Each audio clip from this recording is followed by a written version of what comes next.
ഗംഭീരമായ പൂജ ഹോളിഡേ ആഘോഷിച്ചിരിക്കുകയാണ് നമ്മുടെ ലോക സിനിമേന്റെ ബോക്സ് ഓഫീസ് കാണുമ്പോൾ വ്യക്തമാവുകയാണ്.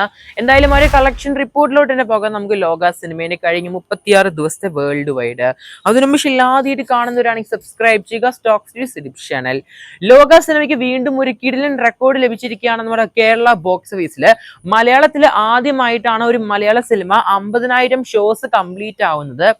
നിലവിൽ ആ ഒരു റെക്കോർഡ് നമ്മുടെ ലോക സിനിമയ്ക്ക് വന്നെത്തിയിരിക്കുകയാണ്. എന്തായാലും ഇനി ഒരു റെക്കോർഡ് തകർക്കാൻ ഏത് മലയാള സിനിമയാണ് വരാൻ പോകുന്നത്? കാത്തിരിക്കാം നമുക്ക്. സിനിമ 6ാമത്തെ ആഴ്ചയായിട്ട് പോലും നല്ല സ്ക്രീന് തന്നെയാണ് കാണാൻ സാധിക്കുന്നത്. ഓൾമോസ്റ്റ് 225 സ്ക്രീൻസ് ആണ് നമ്മുടെ ലോക സിനിമയ്ക്ക് കാണാൻ സാധിക്കുന്നത് 6ാമത്തെ ആഴ്ചയായിട്ട് പോലും. എന്തായാലും സിനിമയുടെ കളക്ഷനിലൂടെ തന്നെ പോകാം. നമുക്ക് കേരള ബോക്സ് ഓഫീസിനെ ആരംഭിക്കാം. കേരള ബോക്സ് ഓഫീസ് പരിശോധിക്കുകയാണെങ്കിൽ 36ാം ദിവസം സിനിമയ്ക്ക് കേരളത്തിൽ നിന്ന് 1 കോടിയാണ് കളക്ഷൻ കാണാൻ സാധിക്കുന്നത്. അന്നേ ദിവസം കേരള ബോക്സ് ഓഫീസിലെ നല്ലൊരു കളക്ഷൻ നമ്മുടെ കാന്താരയാണ് കൊണ്ടുപോയത്. എന്തായാലും ആ ഒരു കാന്താര സിനിമയുടെ കളക്ഷൻ റിപ്പോർട്ട് കേൾക്കാൻ ആഗ്രഹിക്കുന്നവരാണെങ്കിൽ എന്തായാലും ഡിസ്ക്രിപ്ഷൻ ബോക്സിൽ ആ ഒരു പടത്തിന്റെ കളക്ഷൻ അപ്ഡേറ്റ് വീഡിയോ കൊടുക്കുന്നതായിരിക്കും ലിങ്ക്. എന്തായാലും കാന്താര സിനിമയാണ് അന്ന് ആ ഒരു കളക്ഷൻ കൊണ്ടുപോയത്. ലോക സിനിമയ്ക്ക് അന്നൊരു ദിവസം 1 കോടിയാണ് കാണാൻ സാധിക്കുന്നത്. എന്നിട്ട് പോലും ലോക സിനിമ പിടിച്ചു നിന്നിരിക്കുകയാണ്. നമ്മുടെ ഷെയ്ൻ നിഗത്തിന് ബൾട്ടി അങ്ങനെ ഒരുപാട് മലയാള സിനിമകൾ ഉണ്ടായിട്ട് പോലും ലോക സിനിമ 6ാമത്തെ ആഴ്ചയിലും പിടിച്ചു നിൽക്കുകയാണ് ബോക്സ് ഓഫീസിൽ 1 കോടി കളക്ഷൻ ആയിട്ട്. എന്തായാലും സിനിമയ്ക്ക് കഴിഞ്ഞ 36 ദിവസം കൊണ്ട് കേരള ബോക്സ് ഓഫീസിന് 117 കോടി 2 ലക്ഷമാണ് കരസ്ഥമാക്കാൻ സാധിച്ചിരിക്കുന്നത് കേരള ബോക്സ് ഓഫീസിന്. നിലവിൽ നമ്മുടെ കേരള ബോക്സ് ഓഫീസിലെ all time highest grossing cinema നമ്മുടെ തുടരും എന്ന സിനിമയാണ്. ഓൾമോസ്റ്റ് 118 കോടി 9 ലക്ഷമാണ്. എന്തായാലും ആ ഒരു കളക്ഷൻ എന്തായാലും വരും ദിവസങ്ങളിൽ ലോക തകർക്കുന്നതായിരിക്കും ഒഫീഷ്യലായിട്ട്. എന്തായാലും കാത്തിരിക്കും നമുക്ക് ആ ഒരു ദിവസത്തിനായിട്ട് നമ്മുടെ ലോക സിനിമേന്റെ all time Kerala box office highest grossing സിനിമയും മാറുന്ന ഒരു നിമിഷത്തിനായിട്ട്. ഇനി നമ്മുടെ തമിഴ്നാട് ബോക്സ് ഓഫീസ് പരിശോധിക്കുകയാണെങ്കിൽ സിനിമയ്ക്ക് 23 കോടി 90 ലക്ഷമാണ് കാണാൻ സാധിക്കുന്നത്. ഇനി കർണാടക നോക്കുകയാണെങ്കിൽ 14 കോടി 35 ലക്ഷമാണ്. ഇനി ആന്ധ്രാപ്രദേശ് തെലങ്കാന ഭാഗം നോക്കുകയാണെങ്കിൽ 13 കോടി 57 ലക്ഷമാണ്. ഇനി നോർത്ത് ഭാഗമാണ്, നോർത്ത് ഇന്ത്യയാണ്. ഓൾമോസ്റ്റ് 7 കോടി 56 ലക്ഷമാണ് നോർത്ത് ഭാഗത്ത് നമ്മുടെ ലോക സിനിമയ്ക്ക് കാണാൻ സാധിക്കുന്നത്. ഇനി സിനിമ ഡൊമസ്റ്റിക് ആണ്. ഇന്ത്യയിൽ നിന്ന് മാത്രം ലോക എത്ര കോടിയാണ് നേടിയെടുത്തിരിക്കുന്നത്?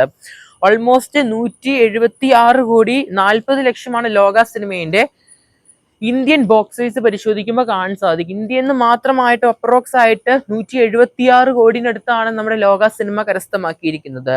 ഇനി ഓവർസീസ് പരിശോധിക്കാൻ നമുക്ക് ഇന്ത്യന്റെ വെളിയിലെ കളക്ഷൻ ഓൾമോസ്റ്റ് UAE, അതുപോലെ തന്നെ north America, UK, Ireland, Australia, New Zealand, Germany, അങ്ങനെ നമ്മുടെ റെസ്റ്റ് ഓഫ് വേൾഡ്, നമ്മുടെ ഇന്ത്യയുടെ പുറത്തുനിന്ന് മാത്രം ഓവർസീസ് കളക്ഷൻ മാത്രം അപ്രോക്സ് ആയിട്ട് 118 കോടി 67 ലക്ഷമാണ് കാണാൻ സാധിക്കുന്നത് ഓവർസീസ് കളക്ഷനും.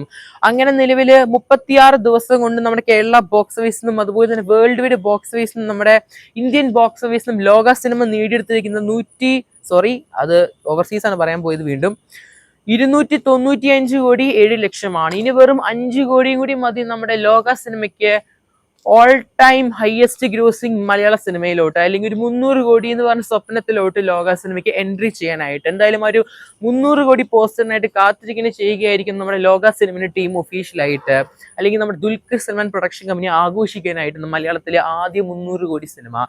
എന്തായാലും ഇനിയും ഓൾമോസ്റ്റ് 5 കോടി ആവശ്യമാണ് 300 കോടിയിലോട്ടുള്ള ഒരു മൈൽ സ്റ്റോണിലായിട്ട് നമ്മുടെ മലയാള സിനിമയുടെ ചരിത്ര നിമിഷത്തിനായിട്ട്. എന്തായാലും കാത്തിരിക്കും നമുക്ക് ആ ഒരു ദിവസത്തിനായിട്ട്. എന്തായാലും നിലവിൽ നമ്മുടെ ഈ വർഷത്തെ ഓൾ ടൈം ഹയസ്റ്റ് സിനിമ ലോക എന്ന സിനിമ തന്നെയാണ്. അപ്രോക്സ് ആയിട്ട് 295 കോടിയാണ് കഴിഞ്ഞ 36 ദിവസം കൊണ്ട് കേരള ബോക്സ് ഓഫീസിൽ കാണാൻ സാധിക്കുന്നത്. ഈ വർഷം റിലീസ് ചെയ്ത സിനിമകൾ നോക്കുകയാണെങ്കിൽ 2ാം സ്ഥാനം എമ്പുരാൻ ഉണ്ട്. ഓൾമോസ്റ്റ് 266 കോടിയിലാണ് സിനിമയുടെ ഫൈനൽ കളക്ഷൻ വേൾഡ് വൈഡ്. 3ാം സ്ഥാനം തുടരുമാണ്, 233 കോടിയാണ്. 4ാം സ്ഥാനം ഹൃദയപൂർവ്വമാണ്. തുടരും എന്ന സിനിമയല്ല, അതിന് തൊട്ട് പുറകിൽ വന്നിരിക്കുന്ന ഹൃദയപൂർവ്വം എന്ന സിനിമയാണ് 75 കോടി. അതിന് തൊട്ട് പുറകിലായിട്ട് നമ്മുടെ ആലപ്പുഴ ജിംഖാനയാണ് 69 കോടി. ഇങ്ങനെ 5 സിനിമകളാണ് ഈ വർഷം ഏറ്റവും കൂടുതൽ കളക്ഷൻ നമ്മുടെ വേൾഡ് വൈഡ് ആയിട്ട് നേടിയെടുത്തിരിക്കുന്നത്. എന്തായാലും കാത്തിരിക്കാൻ നമുക്ക് നമ്മുടെ ലോക സിനിമയുടെ കൂടുതൽ ബോക്സ് ഓഫീസ് കളക്ഷൻ ആയിട്ട്. എന്തായാലും ഒരു കാര്യം നല്ല വൃത്തിക്ക് പറയാൻ നമ്മുടെ ദുൽഖർ സൽമാൻ പ്രൊഡക്ഷൻ കമ്പനിയോട്, പടം വേഗം തന്നെ OTT റിലീസിന് കൊടുക്കാതെ പടം തിയേറ്ററുകളിൽ റണ്ണിങ് ചെയ്യിപ്പിച്ചതിന് എന്തായാലും നല്ലൊരു പ്രോഫിറ്റ് തന്നെയാണ് ഈ 30 കോടി ബഡ്ജറ്റിൽ വന്ന ലോക സിനിമ നേടിയെടുത്തിരിക്കുന്നത്. എന്തായാലും ദുൽഖർ സൽമാനെ പോലെ ഒരുപാട് പ്രൊഡ്യൂസേഴ്സ് ചെയ്യേണ്ടതാണ്. നമ്മുടെ സിനിമകൾ വേഗം OTT റിലീസിന് കൊടുക്കാതെ തിയേറ്ററുകളിൽ മാക്സിമം സിനിമ റണ്ണിങ് ചെയ്യിപ്പിക്കണം. അതുകൊണ്ട് തന്നെ നല്ലൊരു കളക്ഷനും അതുപോലെ തന്നെ നല്ലൊരു പ്രോഫിറ്റുമാണ് തിയേറ്റർ ഉടമകൾക്കാണെങ്കിലും അതുപോലെ തന്നെ അതുപോലെ തന്നെ ഈ ഒരു സിനിമ തിയേറ്റർ റിലീസിന് കൊണ്ടുവരുന്നവർക്ക് എന്തായാലും കാത്തിരിക്കാൻ നമുക്ക് ലോക സിനിമയുടെ കൂടുതൽ ബോക്സ് ഓഫീസ് കളക്ഷൻ ആയിട്ട്. പടം കണ്ടവർ എന്തായാലും പടത്തെ അഭിപ്രായങ്ങൾ ഇൻബോക്സ് ചെയ്യപ്പെടുക. കാത്തിരിക്കുന്നത് ചെയ്യാൻ നമുക്ക് ലോക സിനിമയുടെ കൂടുതൽ ബോക്സ് ഓഫീസ് കളക്ഷൻ ആയിട്ട്. അതിന് പക്ഷേ ആദ്യം കാണുന്നതാണെങ്കിൽ സബ്സ്ക്രൈബ് ചെയ്യുക സ്റ്റോക്സ് യൂസ് ചാനൽ.